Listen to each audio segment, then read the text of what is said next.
Hi, Josh. We're going to play some more vanilla Minecraft today. I hope you enjoyed that intro time lapse.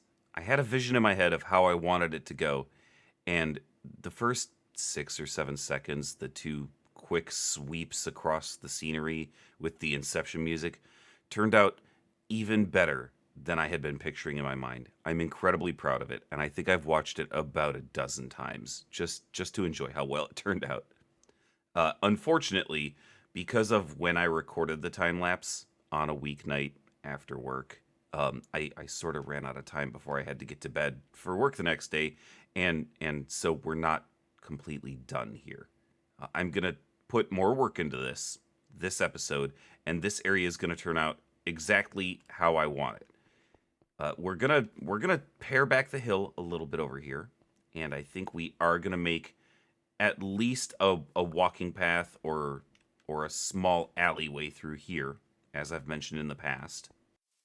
And over here on this end, we're going to bring the street through here, and we're going to make a tunnel through the hill that's going to lead over to the other side.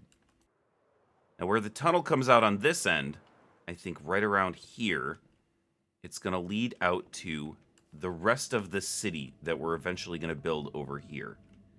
And I've got some big ideas for what to do in this area. It's going to require a little bit of further flattening and terraforming, but then it's going to have some pretty big structures out in this area and the desert over here. I don't know how much of that we'll get to in this episode and the next before we go on hiatus with this series for a while, but when the series does come back, we'll have some big stuff going on. Now I'm going to get back to work on this. I'm going to continue to figure out this hill and how it's going to lead down to here. And we may do some further edits to this section of hill. But I did want to keep this hill going the way that it was without, just chopping it off.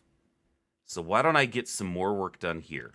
And I'll catch up with you once we've got this area to a satisfactory state. Okay, I don't know if I'm fully satisfied with this piece of hill right here. It slopes a little too evenly. It's got this very obvious line of symmetry right along the front. And I really like how the rest of this turned out. It's just barely taller than this area behind it, so it is still a bit of hill. I pared it back a little bit here at the corner. I stretched it out a little over here, and I tried to pull it back a tiny bit from the clinic. My only complaint really is this chunk of hill. I may broaden it out a bit and make it look a little bit more like these hills here all around it. I may just kind of look at them for inspiration and try to round this hill out a bit. But we'll see. We'll see. I don't need to do anything with it right now. It's not going to impact our plans because we're not building anything here. We were just chopping this out of the way so we can see what we'll eventually build over here. Now, I'm going to carve out a little tunnel over there for the road, and I'll catch up with you once we can bring the road through the hill. I got a little overzealous. I didn't just get to a point where we could bring the road through the hill. I brought the road all the way through the hill, including the tunnel.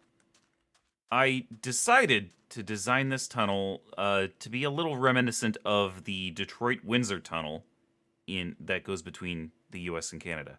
And it's the only major highway tunnel I've ever really been through, I think.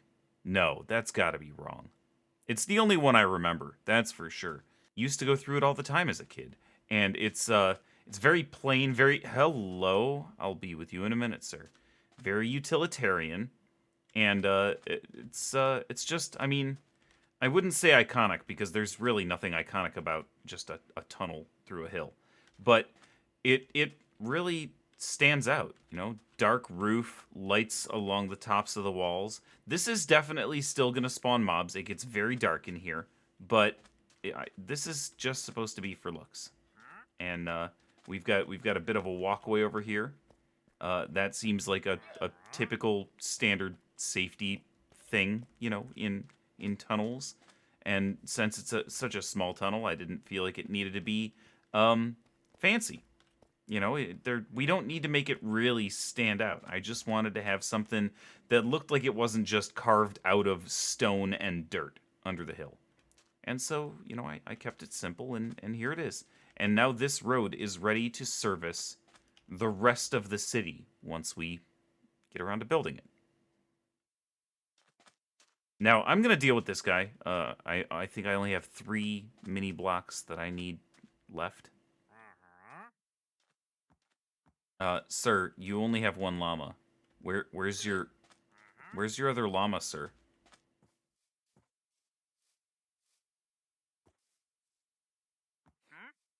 Where are you going? Get back here so I can trade with you. Nope, this guy has nothing that I am interested in trading. We already have all of these mini blocks.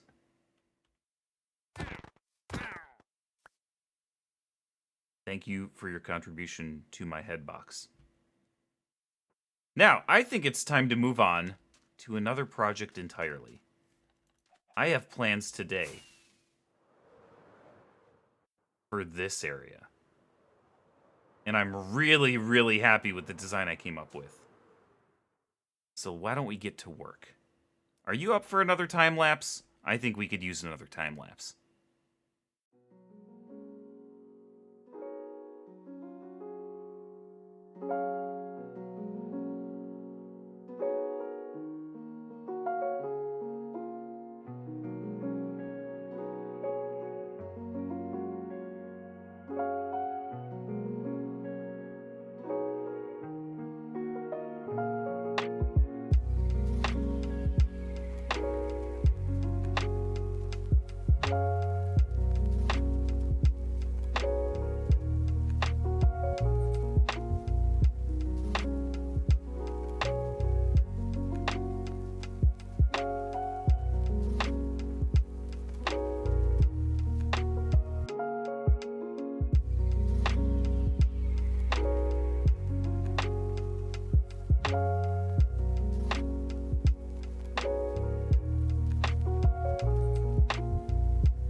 All right, hold up. Record scratch. I know I slowed it down and played it for comedic effect, but the sheep swarm in my bed in that last clip, that was fucking terrifying in the moment. I don't think you understand how fucking scary that was. Anyway, back to your time lapse.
Welcome to the farmer's market. This place will eventually have 36 farmer villagers living in here permanently and safe. They'll all have composters in front of them. They'll all be slightly under this overhang right here, the lower half of the overhang behind me, and they won't be able to get out. And thanks to those carpets right there that I highlighted, there are some torches down there and a whole bunch of carpets. And I have extensively tested this in my creative testing world. These carpets basically make this place mob proof. I actually watched several zombie hordes spawn in, where, a couple of zombies spawn and then more and more and more zombies spawn until there's a couple dozen zombies and they just mill about out here.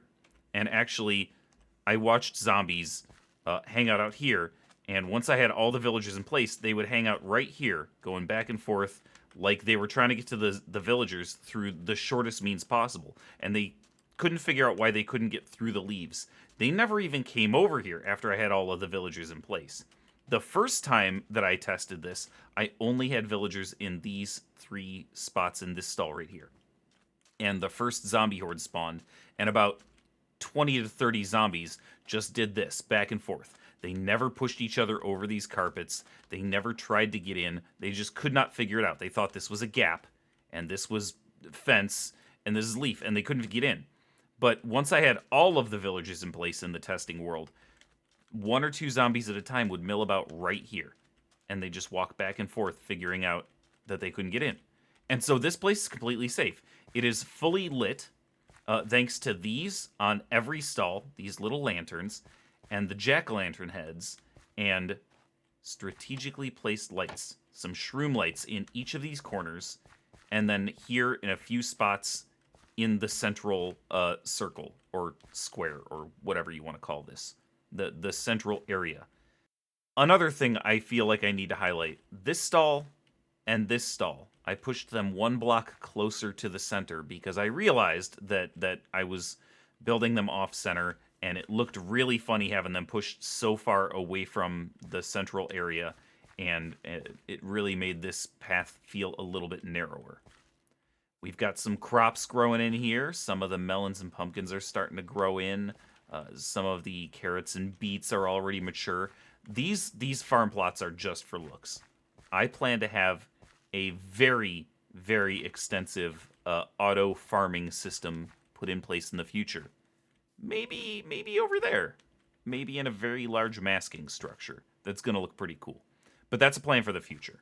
This place is set up and ready to receive villagers, and I don't know when that's going to happen, because as I've mentioned in the last couple episodes, villagers are the bane of my existence, and I am so tired of dealing with them.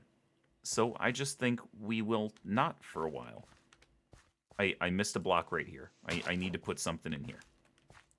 I'll go get, you know what, actually, I bet I can just swap these. Oh.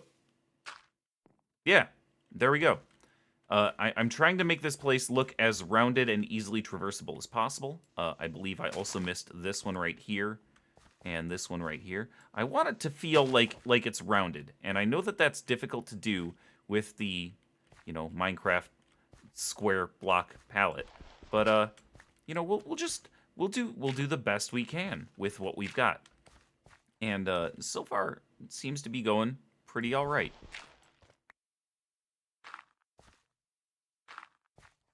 I really like the way this place turned out, and I hope you like it too. And it's going to be even cooler once we get all the villagers in place. I'm really looking forward to showing you that. But, that building, they all need villagers, and I just don't have the patience for that shit right now. We'll get to it eventually. I think I've put you through enough time lapse for one day, so I decided to do a little bit of work off camera and just give you a tour afterward. This plateau had gone neglected for too long. If you remember, right over here was just kind of a flat chunk of hill with rock on top, and so I fixed it up a little. I tried to make it look like the chapel had been built into a bit of hill, and they only carved away what they really needed. So I built this up a little bit. I think it looks pretty nice now. brought it around the corner a bit, and then I did some housekeeping back here. I gave the clerics a little well with a little bucket that they can send down on a chain. Very very simplistic, but we used the natural water feature that was already here, and I just gave it some mossy stone to make it look like it's been here for quite a while, and a bit of an animal enclosure. Like I said, very very simple, but I just gave it a small roof, some bracing, some lanterns, and every animal that was up on this plateau. Plus, as you can see, a couple of babies that came out of eggs that these chickens have been laying. The llama's here to babysit, and no pigs. I don't think the llama likes pigs. So, they've got their animals, they've got their water source, and I only had to carve away a little bit of the hill back here to make it work. I've also done a little bit of work down here. Not a lot. I haven't taught any of these villagers to do jobs yet, but I have dug out a continuation back here and just started like temporarily housing as many villagers as I can fit. And I will probably continue to dig that out at least a little ways and make the breeding pair upstairs do their thing, because we need so many villagers, and right now all of the energy that I have to devote to them is to make the breeding pair get to work. And from what I could tell from the group that I just pulled out of there, we can make them breed 9 at a time, I think, before they think that there are too many villagers in the area. The area being defined by the amount of space contained within this drop chute. I think that's how it works. I'm really not 100% sure. But they seem to stop at around that number, even if I continue to give them food. And so I'm just going to keep putting villagers down here, and I'll keep expanding the hallway, or maybe I'll expand it that direction. Maybe I'll dig that out some. I'm really not sure, but I know that we need an absolute shit ton of villagers, and I just cannot be bothered to move them right now. So I'll get them holed away in here, and I don't know, like, these guys are pretty easy because I don't super care what their trades are. As long as I've got farmers up there in the new farmers market, I think I'll be happy. And we already have a decent amount. We have 7 farmers already, and that's a pretty good start, given that we need 36, something like that. That's, I mean, a lot of fucking farmers, and that's not even accounting for the Fletchers and the stonemasons that we're gonna need. So I'm just gonna keep the breeding pair going as often as I can think about it, as often as I can remember to toss them another stack of food, and come down here and clear out as many as I can make room for. And then once we have a really absolutely ridiculous stock of villagers, I'll start assigning them all jobs and getting them out to wherever they need to go. I just need the mental capacity to deal with this many villagers. But for now, I hope you don't mind if we wrap this episode up a little early. I am still struggling to find time for everything that I want to do. I'm not going to say need to do, because really we don't need to stick to a schedule if we don't legitimately have the time to do it. I feel bad when I set a deadline for myself and then I miss it, or I get real close to missing it. It stresses me out. It causes me anxiety, and that's not the point of this channel. The point of this channel is to help my mental health, to make me happier about playing video games, not to make me feel stressed out that I'm not playing enough video games. so I'm gonna call it here, and I love this farmers market. I'm really really happy with this, and I hope you like it. This, once I realized what I wanted to do with this square, and once I came up with a plan, I felt, that sense of accomplishment that you feel when you don't know what you want to do with something and you finally figure it out. And I hope that shows in how this place turned out. But I'm not gonna jabber at you any longer. I'll let you go, and I'll just say, I'll talk to you soon, brother. I miss you.